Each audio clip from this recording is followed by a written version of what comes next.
in the aftermath of the cowardly attacks on innocent tourists at Pahalgam in Jammu and Kashmir by Pakistani-sponsored terrorists on 22nd April, the Indian Navy's Carrier Battle Group, surface forces, submarines and aviation assets were immediately deployed at sea with full combat readiness in concert with the Joint Operation Plan of the Indian Defence Forces.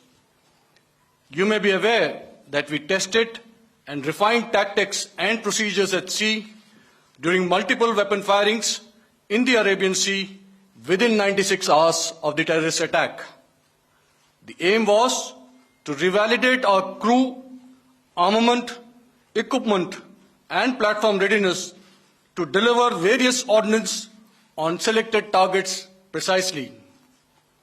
Thereafter, our forces remained forward deployed in the Northern Arabian Sea in a dissuasive and deterrent posture with full readiness and capacity to strike select targets at sea and on land, including Karachi at time of our choosing.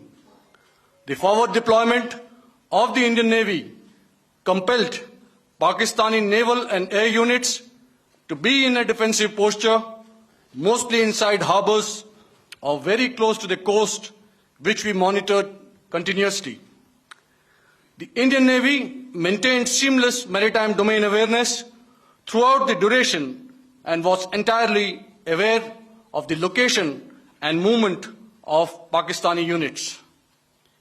In effect, we had and continue to have good battle space transparency using our maritime domain awareness grid. As you are aware, our response has been measured, proportionate, non-escalatory, and responsible from day one. Accordingly, the calibrated approach considered all options, including the ability of the Indian Navy for offensive action from and at sea. As part of this escalation control mechanism, the application of force by the Navy was planned in a synchronized manner in coordination with the Army and Air Force, the highlight being teams from the three services working closely in an integrated manner. Along with the kinetic actions by the Indian Army and Indian Air Force, the overwhelming operational edge of Indian Navy at sea contributed towards Pakistan's urgent request for a ceasefire yesterday.